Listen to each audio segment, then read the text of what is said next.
100일 명상 끝내고요. 다시 시작한 지 12일째예요. 2022년도 여름 가족 세 분을 멀리 하늘나라로 보내드렸습니다. 너무 힘든 시간이었는데 지금도 극복이 다 되지 못했어요. 문득문득 가슴이 갑갑하고 숨이 차는 증상이 있을 때 어떻게 극복해야 될까요? 큰 아픔 속에서도 이렇게 경주 법문에 찾아오신 우리 수행자님에게 따뜻한 박수 한번 부탁드립니다.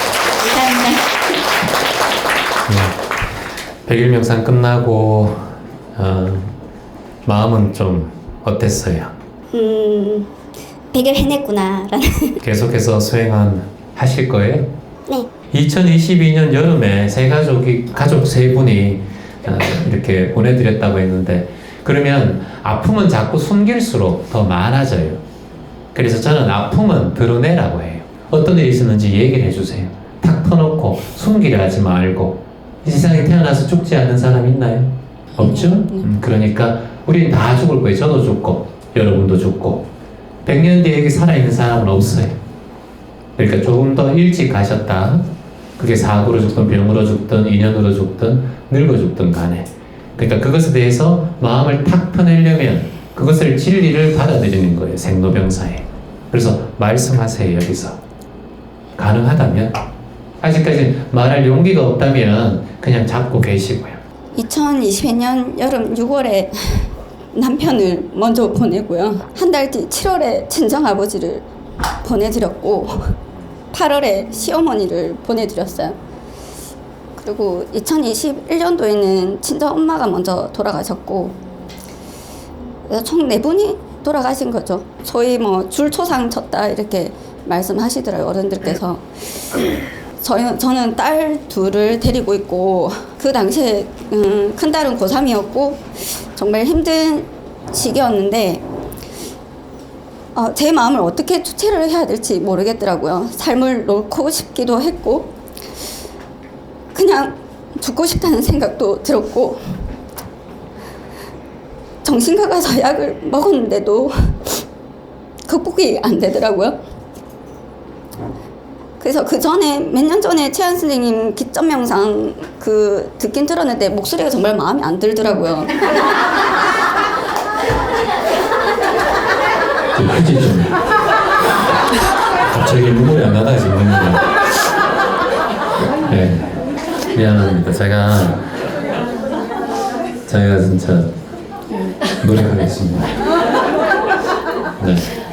제가 그 전에도 명상이나 이런 게 관심은 있었는데 네. 수행은 하진 않았거든요. 네. 근데 이런 고통의 시간들이 있으니까 좀 계속 마음을 어떻게 다스려야 될지 막 찾다가 유튜브를 보니까 최한 스님께서 뜨셨는데 또 몇 년 전에 목소리하고는 또 다르시더라고요. 그래서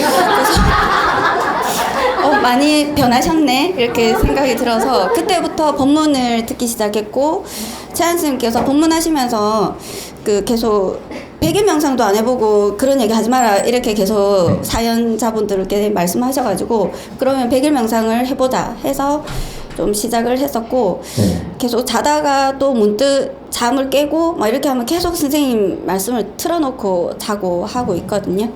근데 지금은 좀 많이 극복하려고 하고는 있는데 문득 저도 모르게 그런 감정들이 일어날 때는 앞에 말씀하셨다시피 좀 내 감정은 지금 올라오네 알아차리고 호흡을 좀 하면, 화장실 가서 또 직장을 다니고 있으니까 화장실 가서 호흡을 좀 몇 번 하고 물도 마시고 하면 조금 좋아지고, 계속 100일 명상, 200일, 1000일, 그리고 나눔이나 봉사, 최한 선생님께서 하시는 그런 것들을 좀 따라가고 싶습니다. 네. 네.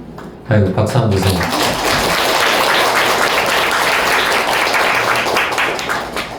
앞으로 제 목소리가 어떻게 바뀔지 저는 갑자기 일단 지금 유지하는 걸 굉장히 노력해야 되겠다는 생각이 듭니다. 일단은 말씀하신 줄초상 났다 이렇게 얘기해 주셨는데, 가장 힘든 떠나보냄이 물론 어떤 분이셨을까요?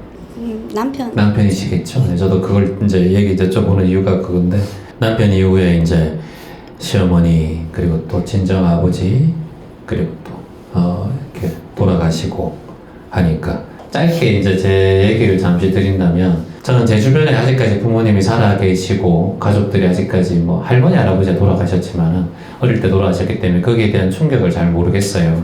삶을 마감하신 분이 옆에 이렇게 많이 계신 분을 제가 제 마음으로 이해한다 이렇게 하는 건 참 힘든 일이고요. 제가 겪어보지 않은 일을 말씀드린다는 건 네가 겪어보지 않았기 때문에 그런 말을 하는 거지 라는 말씀을 할 수 있기 때문에 좀 조심스럽고, 다만 저에게는 3명이 제 주변에 이제 자살을 했어요. 3명이. 근데 첫 번째는 제가 중학교 때부터 저는 친구가 딱 한 명 있어요. 가장 친한 친구, 길지호라는 친구예요. 짤지호도 아니고 길지호. 그냥 명을 길게 살 줄 알았거든, 지호가. 근데 이름이 길지호야 이름이. 그래가지고 굉장히 길게 살 줄 알았는데 고등학교 때도 같은 반 3학년 때까지, 대학교 때도 이 친구랑 같은 대학을 가자 이렇게 가. 그래서 유일하게 우리가 남자들 말하면 진짜 우정이 깊은 벗 딱 한 명 있어요, 지호가. 근데 그 친구가 밤마다 전화가 오는 거예요. 딱 그 친구가 이제 10년 전에 딱 자살을 했는데 전화가 와서 어디니? 그 친구는 난 대구에 있고 전 서울에 있고 밤에 새벽 2시에 왜 전화했어? 하면은 그냥 전화했다. 차 아니야 이렇게 얘기하더라고요. 그래서 빨리 들어가라 이렇게 얘기하고 한 서너 번 하다가 마지막에 이제 그날 밤은 또 이상하게 뒤척이고 있는데 전화 또 오는 거예요. 지호야 빨리 집에 들어가 하니까 지호 아니다. 나 지호 형이다. 지호 죽었다 이러는 거예요. 그 차 안에서 이제 연탄을 피워놓고 그렇게 이제 자살을 했어요. 내일 죽을 수도 있겠다라는 생각을 저는 항상 해요. 그래서 오늘 하루 잘 살자 이런 생각 자꾸 하고 있고요. 우리는 언제든지 죽을 수 있고, 근데 지금 일단 내가 지금 살아있다면 살아있을 이유가 있지 않을까 이 마음을 자꾸 내요. 그리고 그 사람이 떠난 이유가 있다면 떠난 이유가 있지 않을까. 이걸 우리가 필요곡절이라고 하잖아요. 모든 일에는 반드시 이유가 있다. 그게 조금 시간이 10년, 20년, 30년, 40년 차이지 크게 큰 차이는 없다고 봐요. 하루살이는 오늘 태어나서 오늘 떠나는 것처럼 우리는 인간이라는 이 생태계 속에 그래도 꽤 장수할 수 있는 동물 중에 하나이기 때문에 거기에 맞춰서 또 인생을 받아들이고 살아가는 거라고 봅니다. 이제 가장 많이 이제 오해하는 것 중에서 지호가 그때 전화 왔을 때 내가 지호야 대구로 내려갈게 술 한잔 하자 내 내려갈게 이런 얘기를 하지 못한 게 아직까지 가슴에 너무 남아있어요. 그냥 아이고 그래 왜 또 자꾸 전화 오니까 그냥 아무 할 얘기도 없이 전화를 한다고 저는 그때 생각했어요. 그래서 그때 내가 내려갈게 밤에 뭐 3시간만 4시간만 내려가는데 그 얘기를 한번 못한 게 너무 마음이 아픈 거예요. 그래서 그때 그 자괴감 친구의 그 영정 사진을 들고 제가 나갔고 화장대에 넣고 뿌리는 것도 제가 밥하고 섞어서 나무 밑에 뿌리는 것도 제가 이제 직접 했는데 그때 한 1년 동안 그 후회가 계속해서 났어요. 쌤도 지금 그런 상황이잖아요. 후회되는 일이 자꾸 일어날 거예요. 내가 그걸 왜 못했을까? 그걸 어떻게 했을까? 이런 생각들. 얼마 전에 귀천명상센터에 한 분이 오셔서 재환님 그분은 오자마자 눈물 흘리는 거예요. 10분 중에서. 자기 사연을 얘기하는데 재환님 일주일 전에 제 7살 된 아들이 죽었다는 거예요. 근데 제가 출근 시간에 급한 마음에 아이를 태우고 학교 항상 데려다 줬는데 8살이지, 만 8살이지.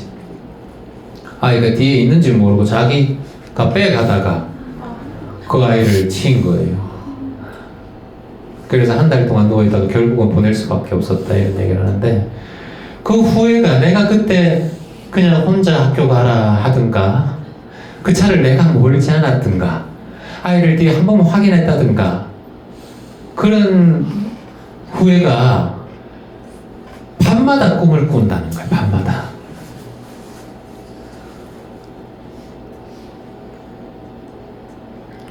특히 그 후회가 자기 스스로가 그런 일을 했다는 자괴감 때문에 아무리 약을 먹어도 안 되고 계속 후회만 올라온다 그래서 이제 수업을 들으면서 이렇게 말씀을 하시더라고요.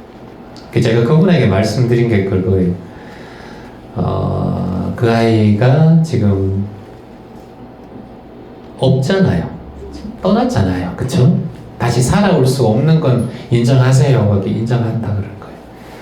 그러면은 일단은 그 아이가 다시 되돌아올 수 없기 때문에 어떠한 것도, 어떠한 슬픔도, 어떠한 당신의 희생도 그 아이를 살릴 수는 없어요. 당신이 죽고 이 아이가 태어난다면, 그 가능하다면 당신이 죽을 수도 있겠죠, 부모로서. 죄책감에. 근데 그것조차 해도 자식은 다시 태어날 수는 없다라는 거예요. 그러면 자식이 지금 2명 더 있대요. 뭐 10살하고 12살.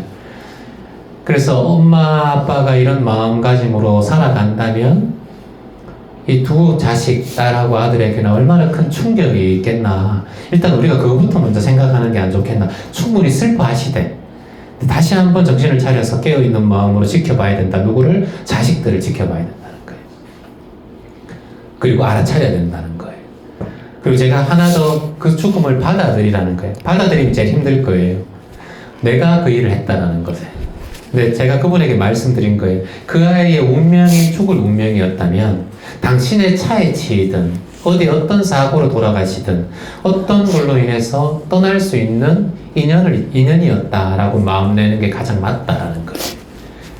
그러니까 오히려 처참하게 어디 다른 데 뛰어가다가 그렇게 된 게 아니고 당신이 바로 병원에 가서 할 일을 다 하고 어찌됐든 돌볼 대로 돌보고 한 달 동안 아이의 숨을 보고 한 게 얼마나 감사하냐라는 걸 다시 한번 되돌려보자는 거예요. 우리가 운명하지만 팔자하지만 진짜 그런 게 있다면 이걸 받아들이고 그리고 그 아이가 어디 객사한 게 아니라 교통사고 날 운명이었다면 아이가 좀 급하고 이런 성질이 좀 있었대요. 아이가 자꾸 이런 막 교통사고 날 뻔한 그런 게 있었나 봐요. 아이가 성격이 주의가 약간 산만한 그렇다면 당신이 보는 게 아니라 안 보는 사이에 누구에게 어떤 일이 됐는 게 아니라 차라리 잘된 일이다. 이렇게 마음 내는 게 저는 훨씬 더 낫다라고 말씀드려요. 그래서 듣고 난 다음에 아이고 1시간 동안 우시다가 이제 그걸 받아들이시더라고요. 그리고 이제 한 달 뒤에 다시 한번 오셔서 또 그 얼굴이 완전 활짝 피셔서 아이들을 잘 케어하고 두 아이를 잘 케어한다고 하셔서 참 행복했는데 선생님도 이제 보내시고 난 다음에 남편이나 이제 특히 남편에 대한 아쉬움이 많겠지만은 내가 어떻게 했으면, 내가 조금 더 잘했으면, 또 내가 어떻게 그 사람에게 못했던 거 이런 게 자꾸 떠오를 거예요. 근데 그거는 저는 큰 의미가 없다고 보거든요. 그래서 떠날 사람의 운명이지 내가 그것을 1년 더 연장시킨다 해서 떠날 사람이 안 떠나는 건 아니다. 한 달 연장시킨다 해서 안 떠날 사람이 아니다. 그래서 가장 적재적소에 떠날 사람이 떠났다라고 딱 받아들이는 게 저는 맞다고 보거든요. 우리의 인생은 언제나 굴곡이 있기 때문에 그 굴곡에 딱 부딪혔을 때, 정점에 부딪혔을 때 그 사람을 통해서 명상을 만나고 마음 공부를 배우게 된 계기가 되었다. 그 사람은 나에게 마음 공부를 선물한 존재다라고 딱 마음 내고 결정해야 된다고 봐요. 그래서 오늘부터 남편이 이제 떠오르고 생각이 나면 당신 덕분에 마음 공부 만났습니다. 참 고맙습니다. 여보 잘 살아갈게요. 이렇게 마음 내고 당신 덕분에 제가 마음 공부를 오늘도 하고 있습니다. 이렇게 마음 내면 어떨까 싶어요. 당신 잘 살았습니다. 남편에게 남편의 임종을 봤어요? 못 봤어요? 못 봤어요. 남편에게 하고 싶은 말도 못했겠네. 그쵸? 보세요. 저를 보고 지금 제가 여기 남편이 내 몸에 들어와 있다 생각하고 저한테 한번 얘기를 해보세요. 남편은 어떻게 불렀어요?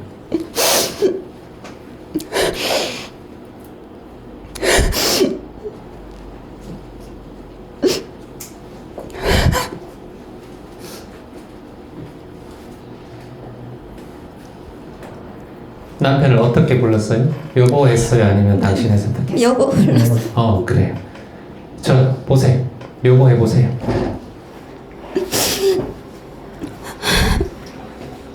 여보 미안하다. 마지막에 전화했을 때 못 받아서 미안한데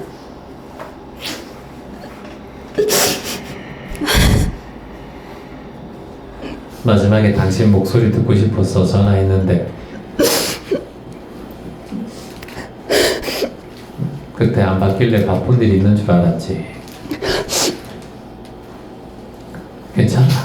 당신 목소리는 내가 그곳에서 항상 듣고 있으니까 당신 그렇게 울지 마요. 하고픈 말 다 했고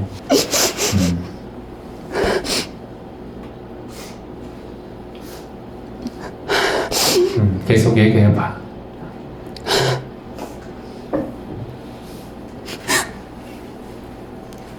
여보 원망도 많이 했는데 딸 둘이 두고 혼자 놔두고 와서 원망 많이 했는데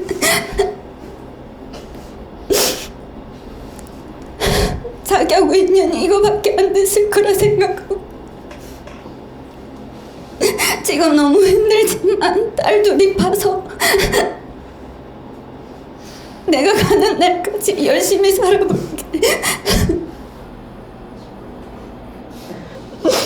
당신 마음 편하게 사는 게 내 소원인데 나는 두 딸이 있어서 얼마나 고마운지 모르는데 나를 속 빼다는 딸들이 당신 옆에 있는 것만으로도 참 고마운데 그 인연에 참 고맙고 감사한데 당신이 슬퍼하니까 내 마음이 참 아프고 힘들다. 이제 당신 그만 아파하고 방긋 웃으며 행복하게 살았으면 좋겠는데 그렇게 해주면 안 될까?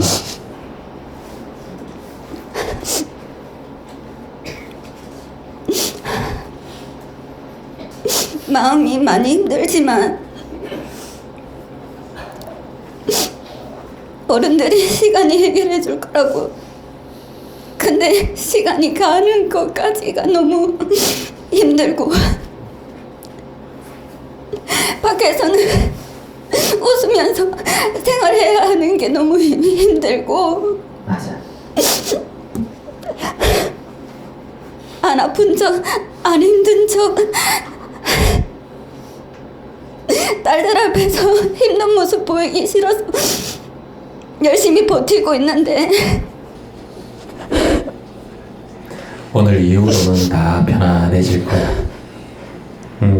당신이 이곳에 와서 이런 공간에서 함께 나에게 말을 해주기를 간절히 기다렸다. 오늘 이후로 당신의 마음이 편안할 거야. 이렇게 많은 사람들 앞에서 당신이 마음을 터놓고 울 수 있는 시간을 꼭 기다렸거든. 당신이 이 싫은 시간이 없었기에 계속해서 숨기고 마음 아파하는 그런 현실에 이런 장소와 시간을 항상 간절하게 바랬는데 오늘 이 순간 당신이 이 자리에 찾아와줘서 내가 너무 감사하고 고마워. 당신 그거 알아야 돼. 지금까지 말하지 못하고 그 누구에게도 속이고 마음과 감정을 자식에게까지 속인 당신의 마음이 오늘 이 순간 많은 분들의 50일분의 마음과 소통이 되면서 이제 그 맺혀있던 감정이 다 풀리게 될 거야. 지금은 잘 모를 거야. 집에 돌아가서 하루하루 살다 보면 아 그때 참 경주 법문을 잘 갔구나. 내 마음이 희한하게 좋아졌네. 이렇게 마음이 딱 들 거야. 내 말 믿고 여보 수행 잘하면서 이제 재밌게 살아. 세상에 안 죽는 사람 없다. 그러니 인연이라고 받아들여주면 나도 두 발, 두 손, 내 마음 모두 다 편안할 것 같은데 당신 받아들여줄 수 없겠나 모르겠다. 받아들이겠습니다. 한번 해보세요. 받아들이겠습니다. 여보 고마웠어요. 여보 고마웠어요. 두 딸 탄생하게 해주셔서 두 딸 탄생하게 해주셔서 살아있는 동안 살아있는 동안 저를 많이 사랑해 주셔서 저를 많이 사랑해 주셔서 참 고맙습니다. 참 고맙습니다. 당신 덕분입니다. 당신 덕분입니다. 저 잘 살아갈게요. 저 잘 살아갈게요. 수행하고 마음 공부하며 수행하고 마음 공부하며 입꼬리 올리고 살겠습니다. 입꼬리 올리고 살겠습니다. 코로 깊게 숨 들이마셔요. 그 한과 화를 지금 가슴에 있거든요. 그러니까 코로 한번 깊게 숨을 쭉 천천히 들이마시고, 그리고 입으로 입을 작게 해서 촛불 불듯이 후 불어내봐요. 자, 다시 한번 해보세요. 쭉 숨을 여러분도 같이 한번 해주세요. 도와주세요. 저분의 마음속에 있는 한을 다 불어내주세요.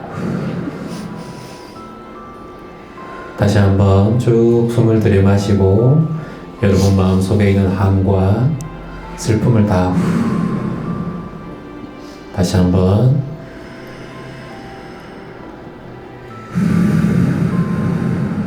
자, 마지막으로 다시 한번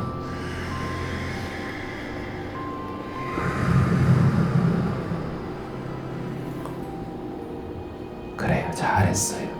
감사합니다. 감사합니다. 감사합니다. 여러분, 우리 수행자님에게 박수 한번 주세요.